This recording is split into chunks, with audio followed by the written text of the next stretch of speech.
Hi, welcome back to my YouTube channel. Today I'm looking at the North Face Base Camp Duffel. This is the extra small, which means it's 31 litres. Get for 4 days to York, and I managed to fit everything I needed in it, not a problem. So today I'm just going to unpack with you to show you how much gear you can actually fit in here, but then also just talk you through the points I did like about the bag and the not so good points about the bag. It is a 31 litre bag. The size for me is perfect. It's 28 centimetres by 28 centimetres by 45 centimetres. So what that means is, for me, the length being 45 centimetres is great for me because I'm quite short. I'm only 5'4", and most bags are 50 centimetres to 55 centimetres, and they're just a bit too long for my body, so they don't tend to sit in a very good place on me.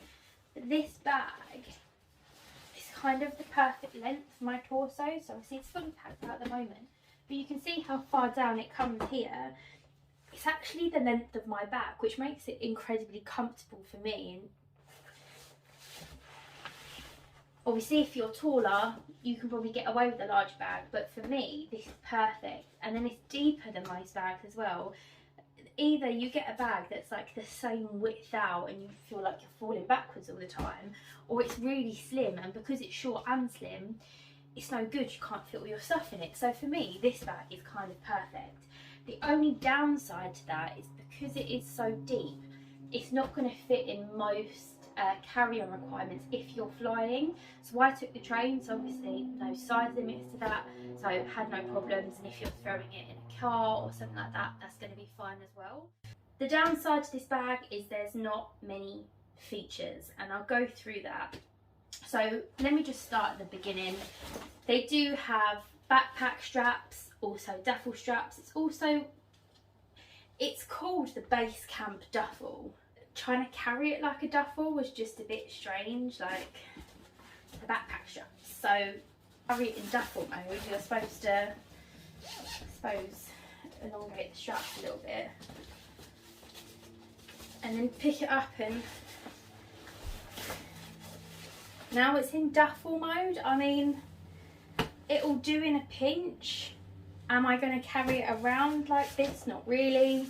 That falls down. You can't move these straps up and down, they're fixed in position, so the padding is in the same place all the time. Like, I tried it from the other way, it's just weird, like that's really bulky. Yeah, it just doesn't make sense to me. It's a rucksack. If you want a duffel bag, get a proper duffel bag.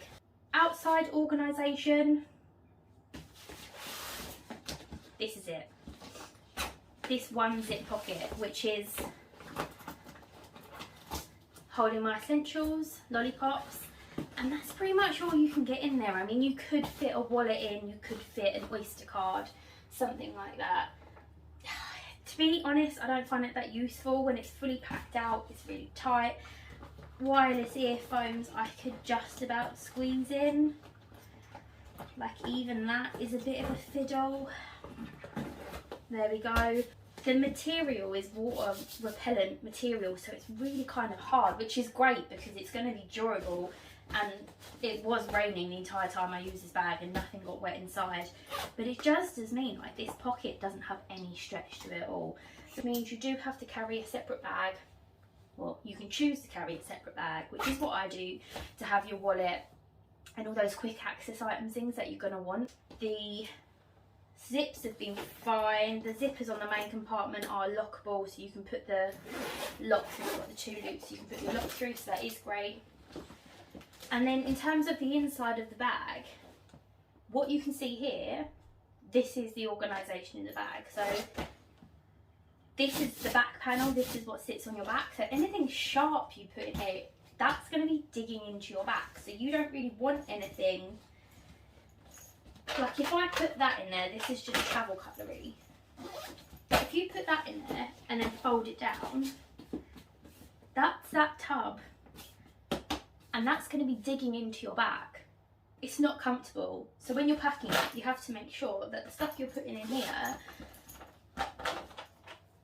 isn't hard. So you have to be wary of that. And apart from that, that's the only organisation in this bag. So So if you can see, it's fully packed out. I mean, there is still, I could have squeezed a little bit more in if I'd tried. This is how much stuff you can fit in. I mean, for me, having one massive hole and no organisation is pretty great, because I have my own packing cubes and I like being able to Tetris kind of move all the stuff around. But if you like organisation, this bag is not for you. So hairbrush and comb, deodorant, what was left of my clean clothes still in a packing cube, toiletries and makeup in a flat bag so it's kind of easier to fit into spaces, new shoes,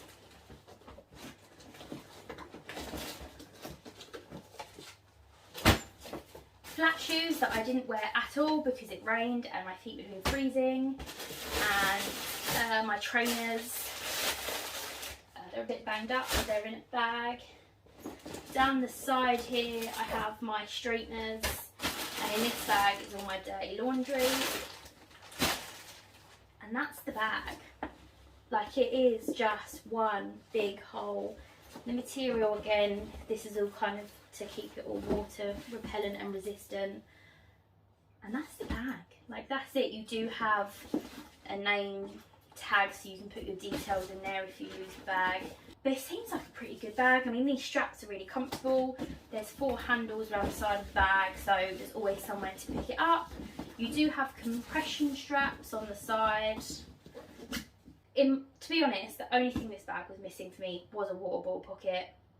If you got one with a carabiner, you could clip it onto here and then kind of contain it with the straps. But that's a workaround that I don't really think is necessary. They should have just put a water bottle pocket on it. However, this bag has been around for a very long time, and they have actually updated it, and they've brought out a new bag called the Base Camp Voyager.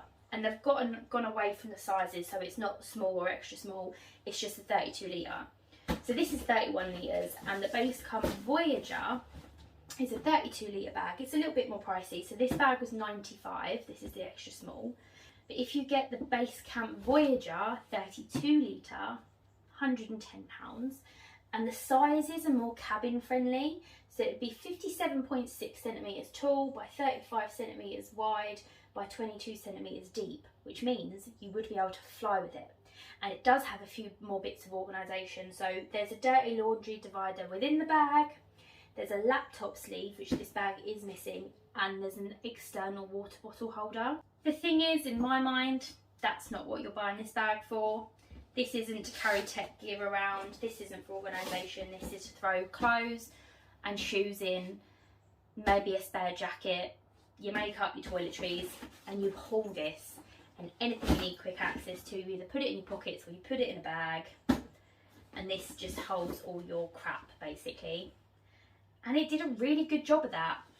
But yeah, this bag was absolutely fine. It's kind of pricey, but if you want a bag that's going to last a long time, which I'm sure this will, then it's a great bag. When I did buy it, the woman in the store did say it's got a 2-year warranty.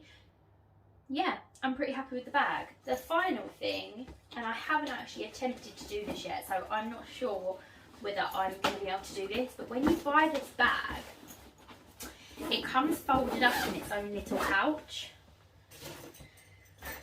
which is this size. I haven't attempted to get it back in that pouch yet, but it is a selling feature that apparently it's great for storage to be able to put it in this pouch.